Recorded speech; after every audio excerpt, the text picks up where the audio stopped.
നമസ്കാരം. SV ജേണലിലേക്ക് ഒരിക്കൽ കൂടി സ്വാഗതം. അറിയാത്ത പണി പണിയാൻ നിൽക്കരുത്. അറിയില്ല എന്നുണ്ടെങ്കിൽ ആ പണി നിർത്തിവെച്ച് മടക്കി വെച്ച് പൊത്തളം മടക്കി ഇറങ്ങി പൊക്കോണം. നമ്മുടെ കേരളത്തിലെ പ്രധാനപ്പെട്ട മന്ത്രിമാരോട് പറയേണ്ട വാക്കാണിത്. പലരോടും അങ്ങനെ തന്നെ തുറന്നു പറയേണ്ടി വരും കേരള ജനത.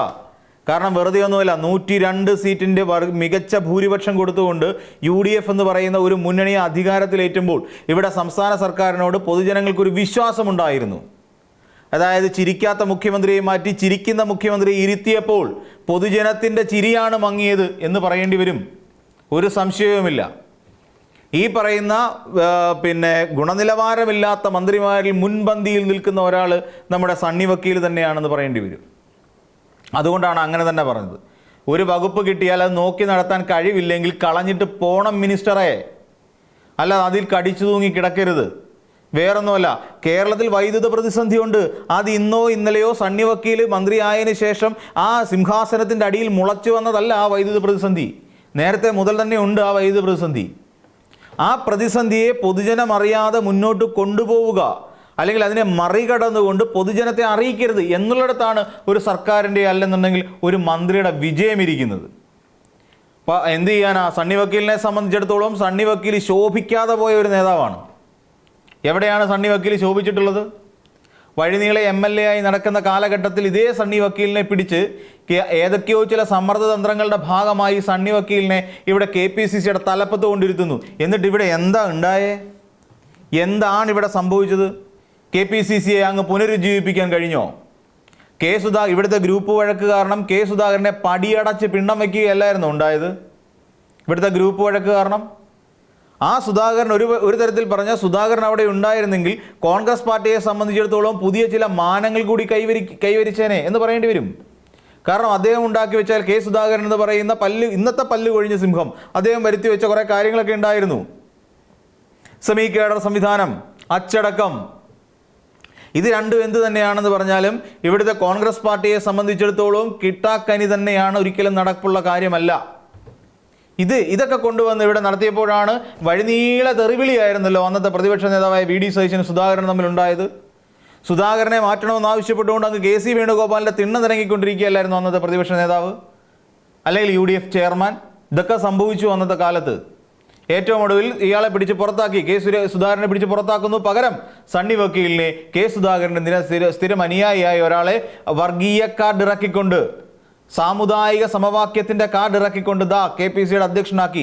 അന്ന് തുടങ്ങി കണ്ടകശനി KPCCക്ക്. ഇന്നിപ്പോൾ നാഥനില്ല കളരി പോലെ കിടക്കുകയാണ്.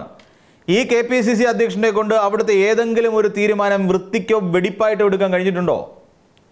ഇവിടെ ഏറ്റവും ഒടുവിൽ അപഹാസ്യനാവുകയല്ലേ വയനാട് ചൂരൽമലയിൽ മരണപ്പെട്ടവർക്ക് അവരുടെ കുടുംബങ്ങൾക്ക് പുനരധിവാസം ഉറപ്പിക്കാൻ വേണ്ടി വെട്ടിച്ച കോടികളുടെ കണക്ക്. അത് ചോദിച്ചപ്പോൾ സിഗരറ്റ് പാക്കറ്റിൻ്റെ പിന്നിൽ ഏതോ ഒരു കണക്ക് എഴുതിക്കൊണ്ടുവന്ന് അവതരിപ്പിച്ച് ഇവിടുത്തെ മാധ്യമങ്ങളെയും പൊതുജനത്തെയും പൊട്ടന്മാരാക്കാൻ ശ്രമിച്ച ഒരാളല്ലേ ഈ സണ്ണി ജോസഫ് എന്ന് പറയുന്ന ഒരാൾ. എന്നിട്ടും അദ്ദേഹം മന്ത്രിയായി മാറുന്നു, നമ്മുടെ വൈദ്യുത വകുപ്പ് മന്ത്രിയായി മാറുന്നു. എന്നിട്ട് എന്താ ഉണ്ടാകുന്നത്? കേരളത്തിൻ്റെ വൈദ്യുത പ്രതിസന്ധി ഇവിടെ ഒരിക്കലും ഈ അടുത്ത കാലത്തൊന്നും മാറില്ല എന്നാണ് പറയുന്നത്. അതായത് ഇവിടെ ഇടതുപക്ഷക്കാർ പലപ്പോഴും ഓർമ്മിപ്പിച്ചു, ഇരുണ്ട കാലത്തിലേക്ക് നമ്മൾ പോവുകയാണ്. നിങ്ങൾ UDFനെ വിജയിപ്പിച്ചാൽ ഇരുണ്ട കാലത്തിലേക്കുള്ള മടങ്ങിപ്പോക്കായിരിക്കുമെന്ന് 1000 ആവർത്തി ആണയിട്ട് ഈ നാട്ടിലെ LDFകാർ പറഞ്ഞപ്പോഴും അതിനെയെല്ലാം ചെവിക്കൊള്ളാതെ തള്ളിക്കളഞ്ഞുകൊണ്ട് UDFനെ വിജയിപ്പിച്ചു. വാക്കുകൾ പിഴച്ചില്ലല്ലോ, കൃത്യമായി നടക്കുകയല്ലേ. നമ്മൾ ആ ഇരുണ്ട കാലത്തിലേക്ക് പോവുകയല്ലേ. ഇവിടെ നമുക്കറിയാവുന്ന പോലെ പല കമ്പനികളും, അതായത് ഇൻവെർട്ടർ കമ്പനികളും എമർജൻസി ലാമ്പിൻ്റെ കമ്പനികളും മെഴുകുതിരി കമ്പനികളും ഇപ്പോൾ കൊണ്ടുവന്ന് പുണ്യാത്മാവിൻ്റെ മുന്നിൽ മെഴുകുതിരി കത്തിച്ചുകൊണ്ടിരിക്കുകയാണ്, കാണിക്കയിട്ടുകൊണ്ടിരിക്കുകയാണ്. കാരണം ഇത്രയും നല്ല കാലം തിരിച്ചു കൊണ്ടുവന്നതിന്. ഇവിടെ എന്താ സംഭവിക്കുക? വൈദ്യുത പ്രതിസന്ധി ഉണ്ടെന്നേ, ഇല്ല എന്നും പറയുന്നില്ല. കേന്ദ്ര പോളിൽ നിന്ന് വൈദ്യുതി ലഭിക്കുന്നില്ല. എല്ലാ കാലത്തും അങ്ങനെ തന്നെയാണ്. കേന്ദ്രത്തിൽ അവിടെ കൽക്കരിയുടെ ക്ഷാമം ഉണ്ടാകുന്ന കാലഘട്ടത്തിൽ 21-22 കാലഘട്ടത്തിൽ നമ്മുടെ സംസ്ഥാനത്തിലേക്ക് കറണ്ട് കിട്ടിയിരുന്നില്ല. കേന്ദ്ര പോളിൽ നിന്ന് വലിയ കുറവുണ്ടാകുമായിരുന്നു നമ്മുടെ വൈദ്യുതിക്ക്. കേന്ദ്ര പോളിൽ നമുക്ക് കിട്ടിക്കൊണ്ടിരുന്നത് എന്തായിരുന്നു? ഒരു കാലത്ത് നമുക്ക് ആവശ്യമുള്ളത് എത്രയാണ്? അതായത് 1500 മുതൽ 1570 മെഗാവാട്ട് വൈദ്യുതി വരെയാണ് അവിടെ നിന്ന് കിട്ടിക്കൊണ്ടിരിക്കുന്നത്. എന്നാൽ നമുക്ക് ആവശ്യം 1700-ലധികം മെഗാവാട്ട് വൈദ്യുതിയാണെന്നേ. ഇത്രയൊക്കെ നമുക്ക് കിട്ടും. ചില സമയത്ത് ഈ 1000-ലും താഴെ പോകും, 300-400 എന്നൊക്കെ പറയുന്ന കണക്കിലേക്ക് പോകും കേന്ദ്ര പോളിൽ നമുക്ക് കിട്ടിക്കൊണ്ടിരിക്കുന്നത്. കാര്യം നമ്മുടെ വൈദ്യുതി ഉപഭോഗം കൂടിക്കൊണ്ടിരിക്കുന്നു. അതായത് 2021-22 കാലഘട്ടത്തിൽ നമ്മുടെ ഇവിടുത്തെ വൈദ്യുതി ഉപഭോഗം എന്ന് പറഞ്ഞാൽ 75 യൂണിറ്റ് മുതൽ മെഗാ യൂണിറ്റ് മുതൽ 85 മെഗാ യൂണിറ്റ് വരെയായിരുന്നു നമ്മുടെ വൈദ്യുതി ഉപഭോഗം. എന്നാൽ ഇന്ന് സ്ഥിതിവിശേഷം മാറി. അപ്പോൾ എന്താ ചെയ്യേണ്ടത്? ഒരു വകുപ്പിലേക്ക് എത്തുന്ന സമയത്ത് അല്ലെങ്കിൽ ഒരു വകുപ്പ് ഏറ്റെടുക്കുന്ന സമയത്ത് ആ മന്ത്രി ചെയ്യേണ്ട ചില കാര്യങ്ങളുണ്ട്. ഈ പ്രതിസന്ധിയെ എങ്ങനെ പരിഹരിക്കാം?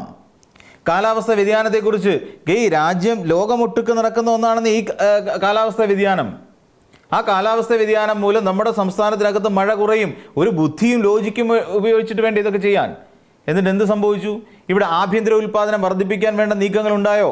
ഇടയ്ക്കൊരു വിവരക്കേട് പറയുന്നത് കേട്ടല്ലോ. അതായത് അണക്കെട്ടിൽ നിന്ന് പോകുന്ന വെള്ളത്തെ തിരിച്ചു വീണ്ടും ഈ അണക്കെട്ടിലേക്ക് എത്തിക്കാൻ വേണ്ട ഒരു വലിയ പ്രോജക്റ്റ്, ഒരു ഡ്രീം പ്രോജക്റ്റ് അവിടെ കയ്യിലുണ്ടെന്നല്ലേ പറഞ്ഞത്. എന്നിട്ട് എന്തുകൊണ്ടാണ് നടക്കുന്നില്ല? ഇവിടെ സർക്കാർ പുറത്തുനിന്ന് വരെ വൈദ്യുതി കടമെടുപ്പ് വരെ നടന്നിട്ടുണ്ട്. നമ്മുടെ സംസ്ഥാനത്ത് വൈദ്യുതി ജനങ്ങൾക്ക് ആ ബുദ്ധിമുട്ട് അനുഭവിക്കാതിരിക്കാൻ കടമെടുത്തിട്ടുണ്ട്, ചില കരാറുകൾ ഉണ്ടാക്കിയിട്ടുണ്ട്. അപ്പം ഇങ്ങനെ തുടങ്ങിയ ഒരുപാട് കാര്യങ്ങളുമായി ബന്ധപ്പെട്ടുകൊണ്ട് കഴിഞ്ഞ LDF സർക്കാർ പോയിരുന്നു. പക്ഷേ ഇതൊന്നും പൊതുജനം അറിഞ്ഞിരുന്നില്ല. കാരണം എന്താ? അവർക്ക് കൃത്യമായി വൈദ്യുതി കിട്ടുന്നു.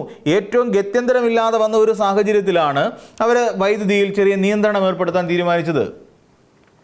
ഒരു 15 മുതൽ 30 മിനിറ്റ് വരെ ദൈർഘ്യത്തിൽ ഒരു ലോഡ് ഷെഡിങ് പോലെ ഒരു പവർ കുറച്ചു നേരത്തേക്ക് ഓഫ് ചെയ്തിടുക എന്ന് പറയുന്ന ഒരു സംവിധാനം കൊണ്ടുവന്നു. അപ്പോഴേക്കും തുടങ്ങിയില്ല ഇവിടെ ഭയങ്കര പ്രശ്നം.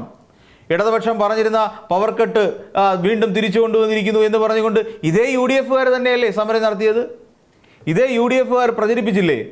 CPM-കാർ ഇവിടെ പറഞ്ഞ പച്ച നുണയായിരുന്നു.